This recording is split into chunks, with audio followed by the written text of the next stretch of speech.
Welcome to Tigrai Media House. My name is Meliti Brahana. It has been 16 months since the war on Tigray began. Since then, more than 40 churches have been destroyed. More than 300 priests have been killed. The case for genocide is most tangible when you look at the destruction of the history, the looting of the artifacts, the priests and the religious leaders who have been executed, the nuns and the women, the elderly women who have been raped and in many cases gang raped. The impact of religion and spirituality in Tigray is undeniable. And today we're going to break down some of the most recent events that have occurred related to religion in Tigray. And our special guest today is Memher Abiy. He is a church theology expert, an economist by learning, and he's also a member of the International Tigrayan Clergy Association. So Memher Abiy, thank you so much for being with us today. Thank you for having me, Melita. Thank you very much. Thank you. Start, if you can, by giving us a little bit of background on the origin of Christianity in the region and also the role of the church in the state, particularly in Tigray, but also in Ethiopia, if you don't mind, and if you can touch on some of the cultural and the political reach of the church. Great. Thank you very much again. And when we think of religious background in the current Ethiopian surface, or you can say the East African, including Eritrea and the other,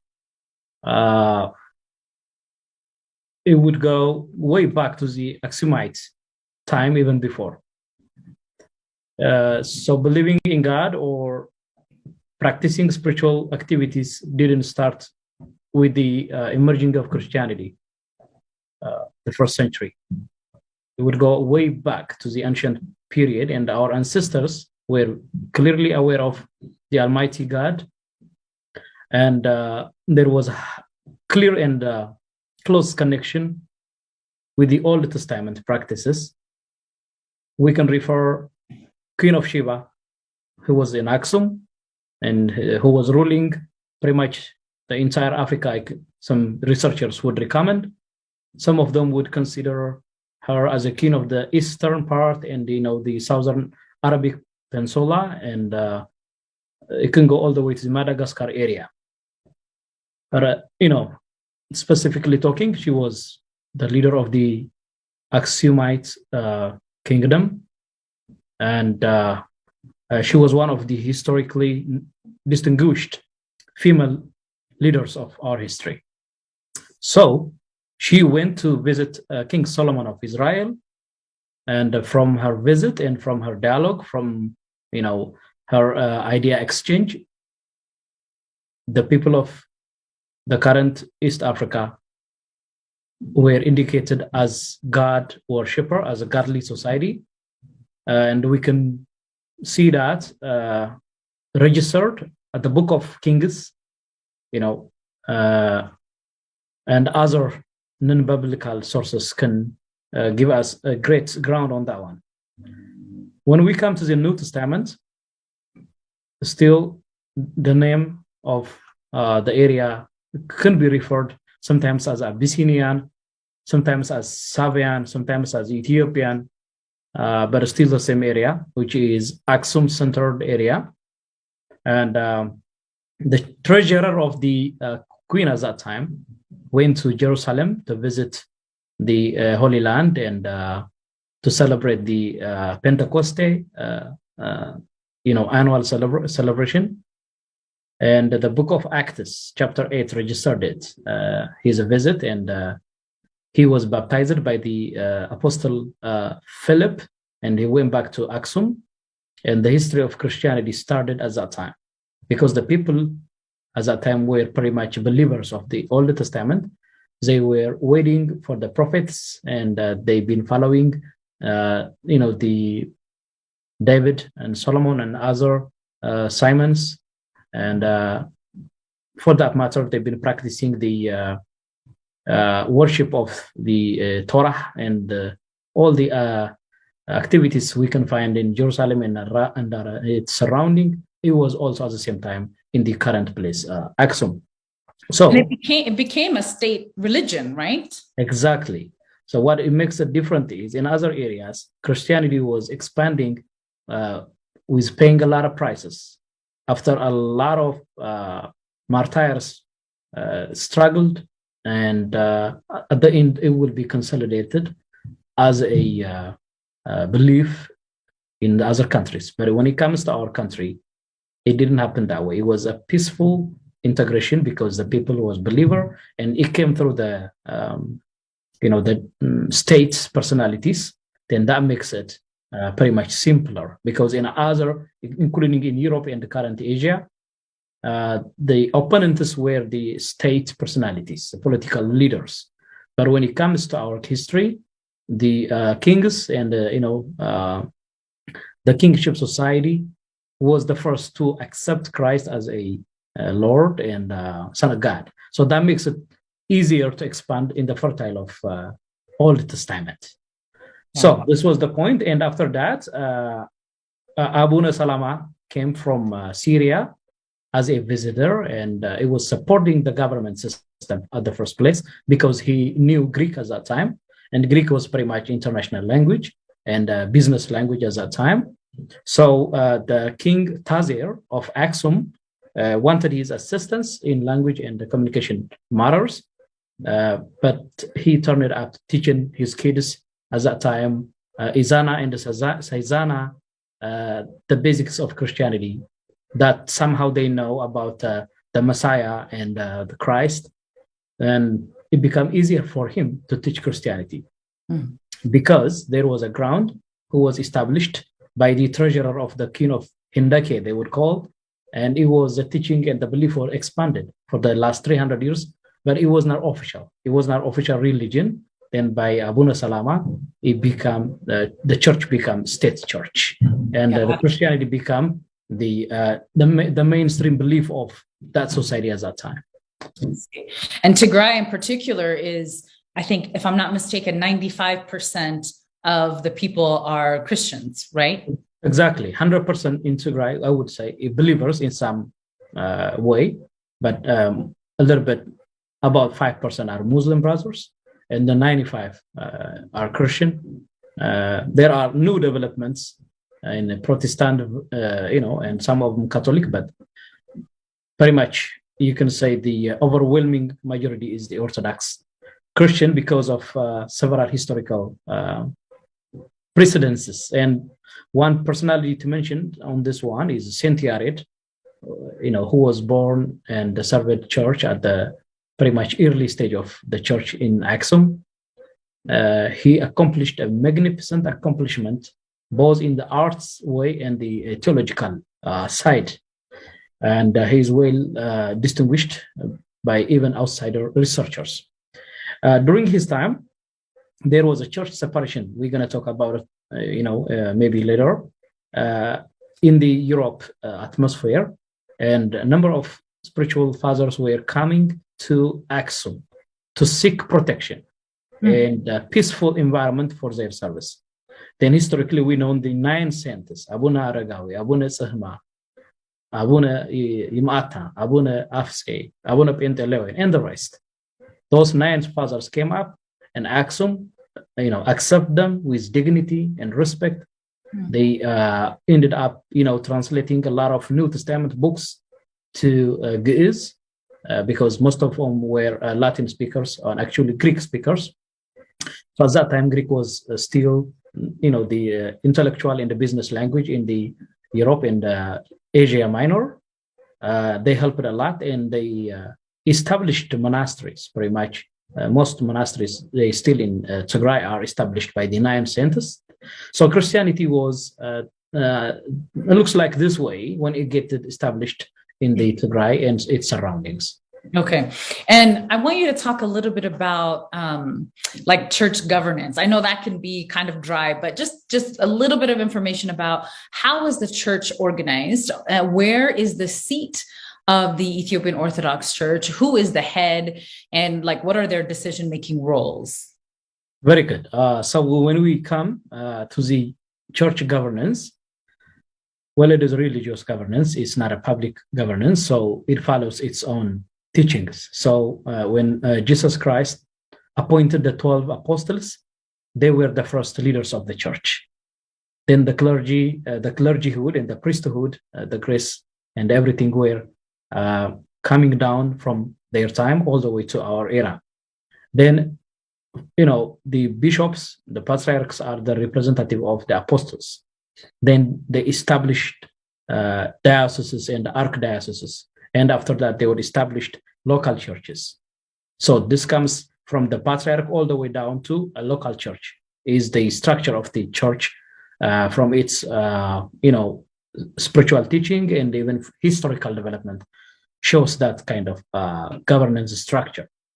So, but, the congregation members are warmly welcome to participate in decision-making through the administration structure. We know Sabaka Gubae or, the parish council, they can participate in there, and the parish council will develop up to archdiocese management.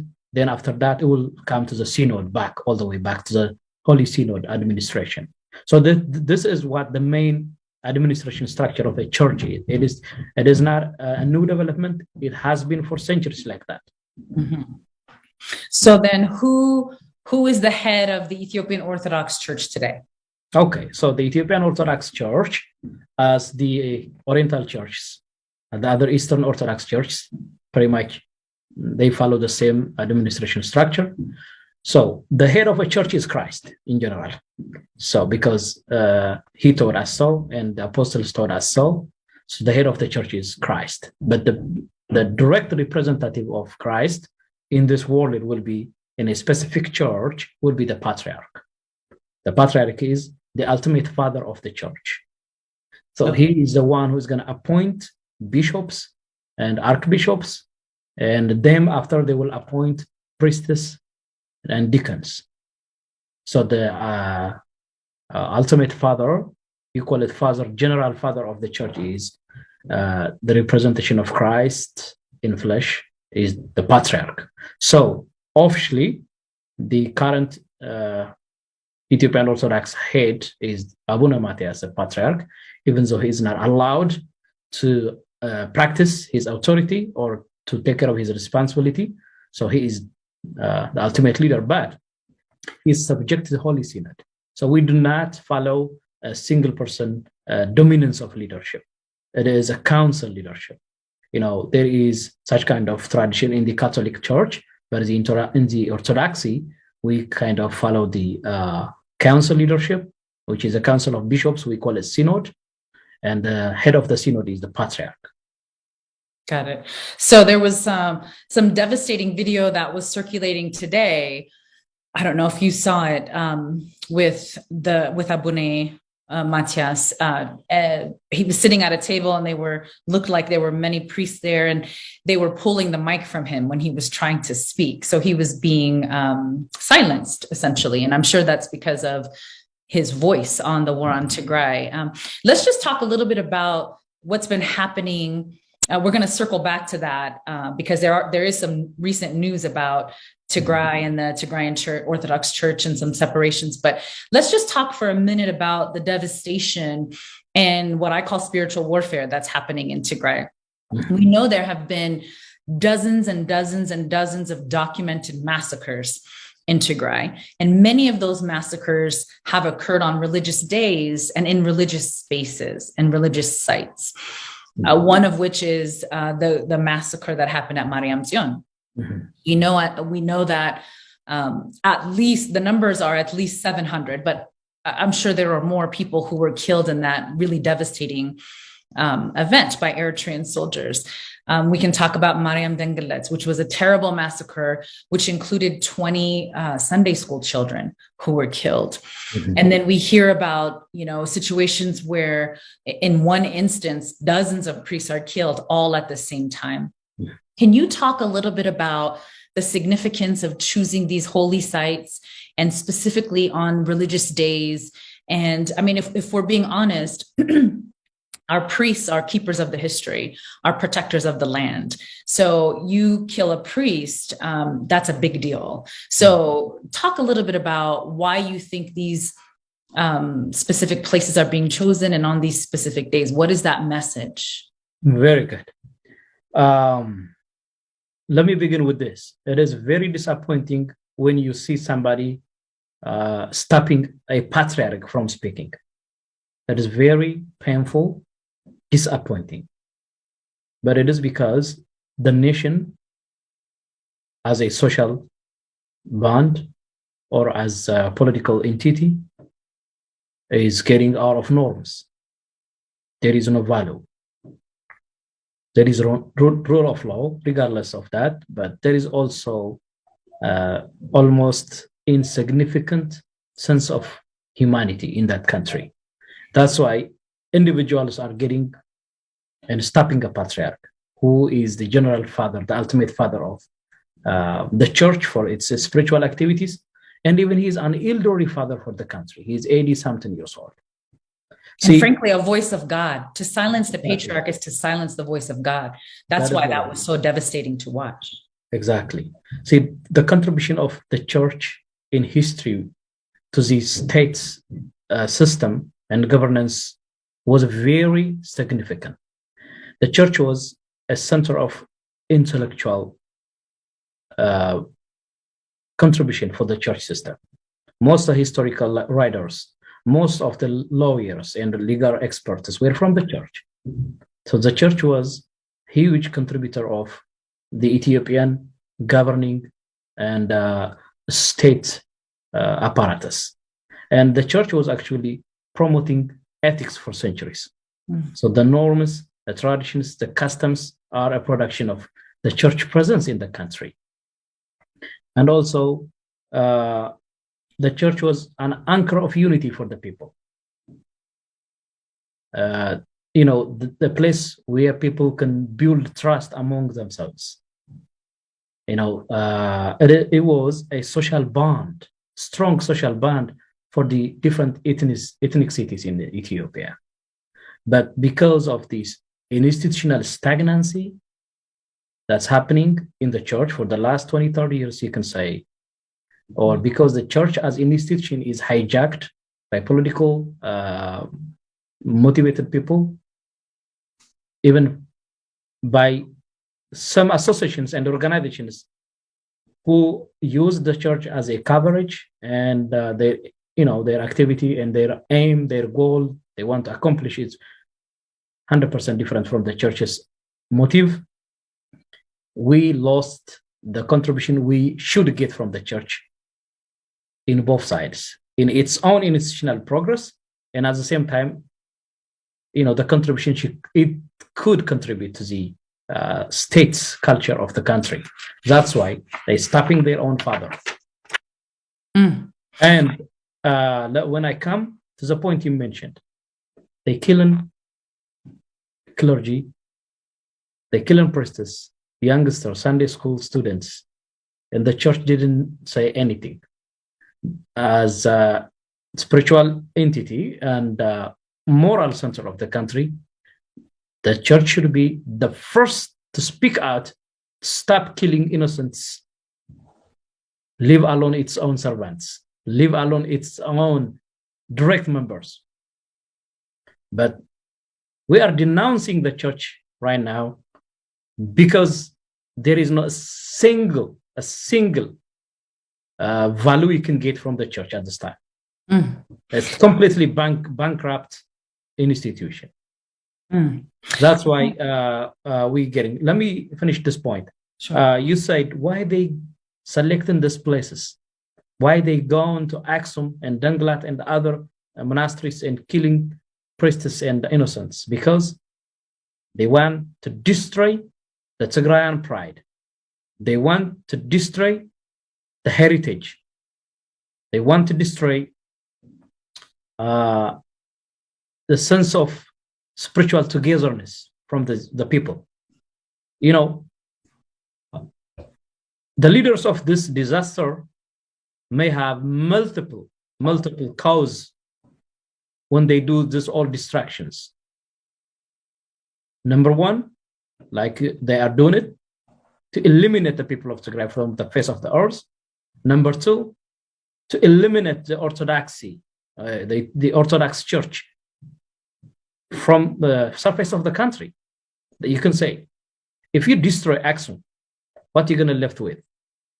And when Aksum was under direct attack and the synod didn't say anything, do you think the synod is a synod anymore? Do you think all the church apparatus, can you consider them as a spiritual entities anymore? No, because Aksum was the womb of the church. Aksum was the anchor of the history, but they do it deliberately. That's why they don't feel even guilty.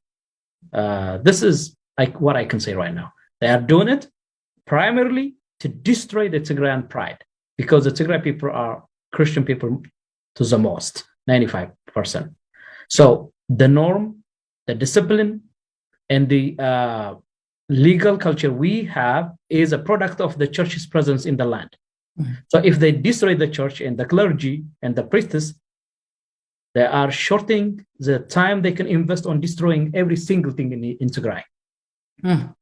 Absolutely. And I mean, churches that are not even near sites where fighting is occurring are also being destroyed. I mean, you think of Dammo, the Ethiopian Air Force bombed this very historic site where there was no fighting taking place. So you're right about it being very intentional.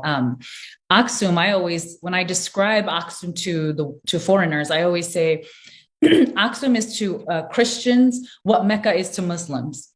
Right. So the fact that this gruesome massacre occurred in Aksum, and that every single Christian in the world is not standing up and speaking up right now. This is collective history. Christians like to talk about being one body.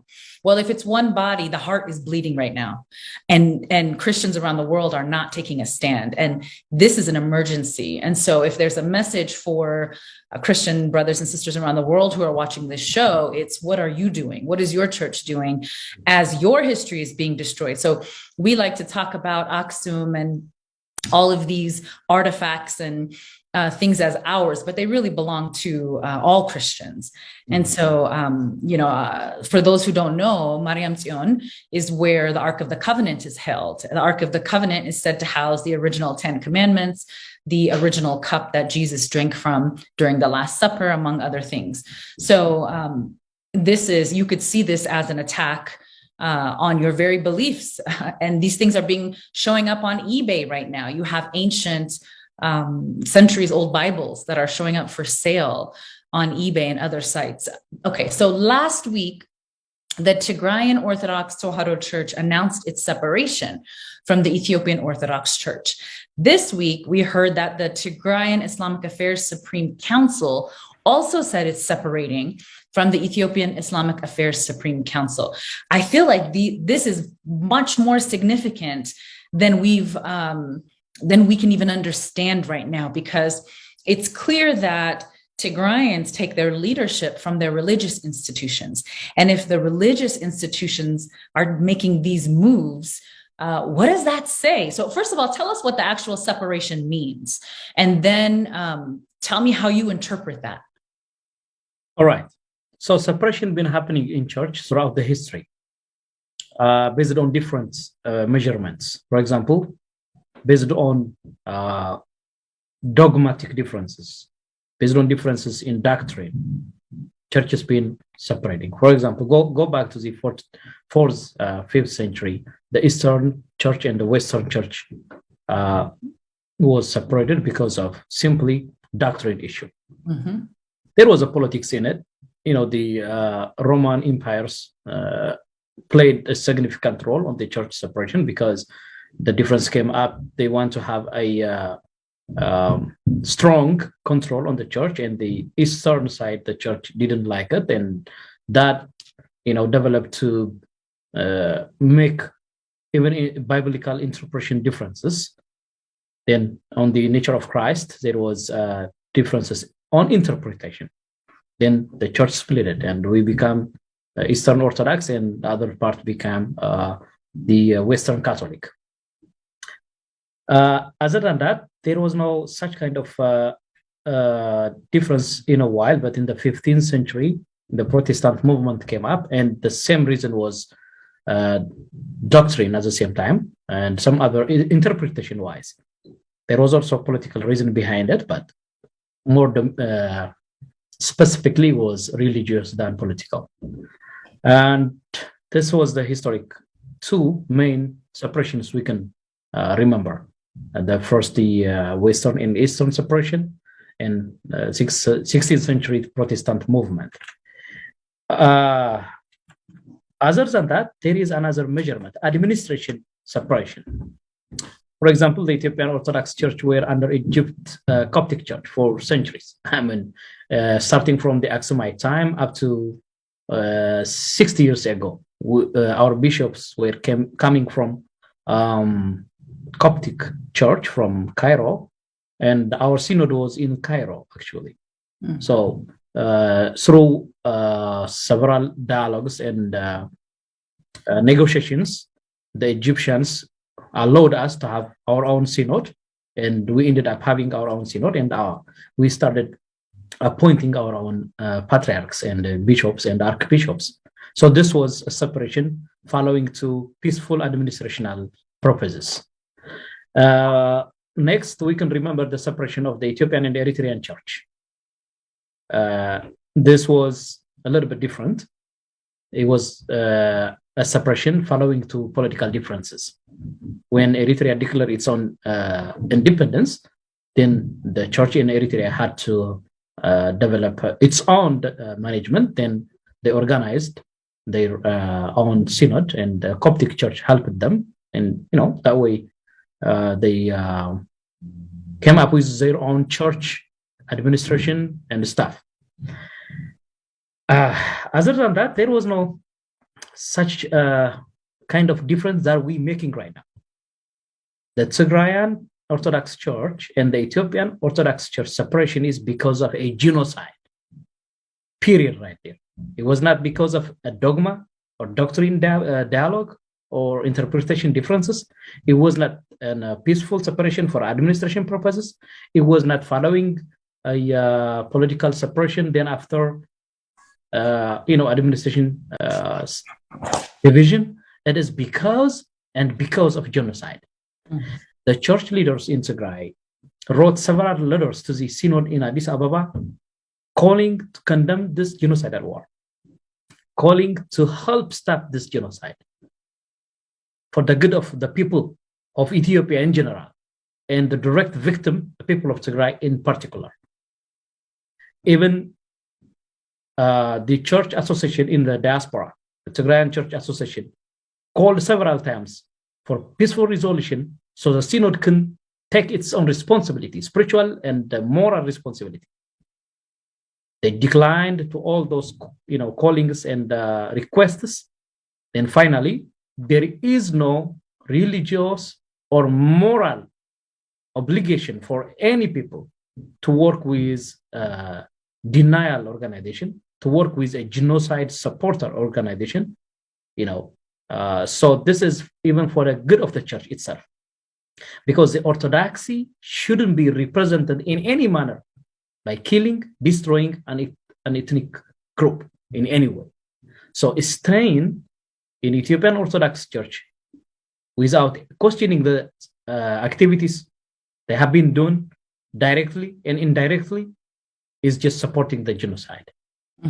So it is irresponsible to stay with the church, in the church. The Tigray people been paying numerous prices for the sake of the national unity, even the church unity. See, for the last 30 years, the Tigrinya language didn't develop even in the church. Most services were in Amharic, just simply because there would be few Amharic-speaking congregation members. To police them, we use Amharic, both in diaspora and back home. All right? The Tigray people, the Tigray clergy, they've been paying numerous prices, I would say it again, to just make the situation better, but it didn't succeed.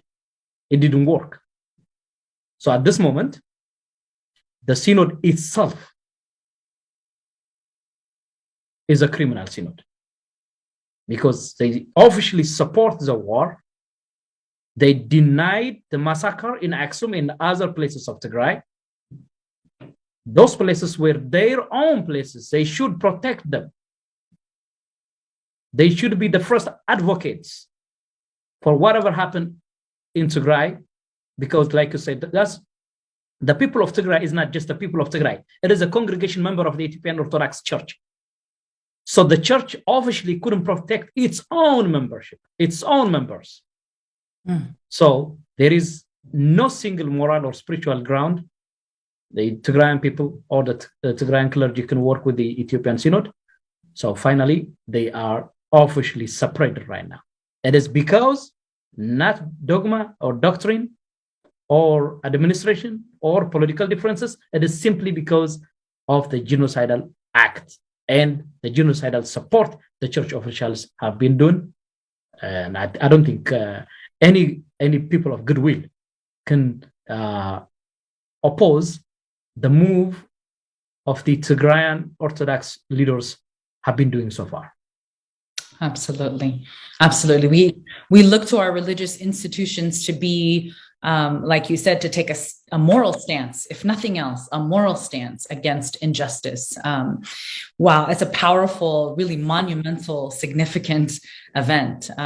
Tell me, I've been reading and seeing comments about how this is also an opportunity for re-education that's needed specifically for Tigrayans. And you touched on it a little bit when you mentioned language in the church. You can't even use the Tigrayan language. I remember as a child, going to church, and we spoke Tigrinya at home. And so I was fluent in Tigrinya, even though I grew up, in the diaspora.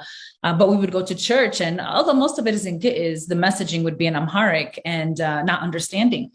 So tell me a little bit about the re-education piece of it. And then also if you can talk about a little bit about some of the spiritual leaders and some of the spiritual teachings like Memher Abiy. If you can also break that down a little bit so people understand that. We've seen deacons, and I think Deacon Daniel Kibret is the founder of that program, but you can tell us more about that. And he has been a very loud supporter of the genocide in Tigray, and he has used some of the worst language. He said at one point, we can end this war by dropping 10 bombs, one in every city of the region. Speaking of Tigray, he has referred to Tigrayans as Satan and cancer and has called for extermination. I mean, this is a really dangerous person who had a significant role in creating teachings related to the Ethiopian Orthodox Church. So tell us a little bit about that re-education that's needed and about Memher Abiy and Daniel Kibret. Great. That's a good point. Okay. When we establish the official Tigrayan Orthodox Synod or church administration, if we are going to follow the same way that been in the Ethiopian Orthodox Church, I don't think there is no need to establish a new church. There is no need. If it was just another extension of the Ethiopian Orthodox Church in different platform, that's a huge failure. But when it's big, it's just a failed one. We need the church because the church is our home of excellence, home of ethics building, home of togetherness. It's a community. What is the most precious thing you get when you go to church is the communion, right? The Holy Communion. The Holy Communion makes you united in Christ. It's a community right there. That's a great place that we build brotherhood. And we appreciate each other. And we work to make our social bond stronger. If the church platform couldn't serve for these purposes, it is good for nothing. It is totally good for nothing. So, having said this, do we need re-education and correction and stuff like that? Yes, definitely, we need that. We want to take the church back to the Aksumite time. Because at the Aksumite time, the church was a center of influence for social advancement. The church was a place where intellectuals would come and enhance personality. They build professionalism. They preach brotherhood. They work for laws and orders. That's why the people is firm and is a great place for consensus building for the Tigrayan people. It is not only a place of prayer.